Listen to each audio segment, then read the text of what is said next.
Welcome back to my YouTube channel. ఈరోజు కథ వచ్చేసి సింహం ఎలుక కథ. ఒక అడవిలో సింహం ఉండేది.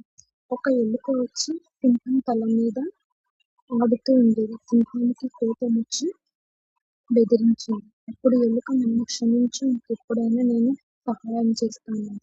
ఒకసారి ఒక వేటగాడు సింహాన్ని వలలో బంధించాడు.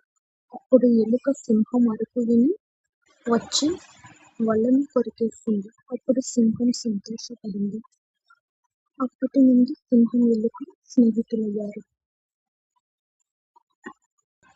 Welcome back to my YouTube channel. ఈరోజు కథ వచ్చేసి సింహం ఎలుక కథ. ఒక అడవిలో సింహం ఉండేది. ఒక ఎలుక వచ్చి సింహం తల మీద ఆడుతూ ఉండేది. సింహానికి కోపం వచ్చి బెదిరించింది. అప్పుడు ఎలుక, నన్ను క్షమించు, ఇంకెప్పుడైనా నేను సహాయం చేస్తాను. ఒకసారి ఒక వేటగాడు సింహాన్ని వలలో బంధించాడు. అప్పుడు ఎలుక సింహం అరుపు విని వచ్చి వలను కొరికేసింది. అప్పుడు సింహం సంతోషపడింది. అప్పటి నుండి సింహం, ఎలుక స్నేహితులయ్యారు.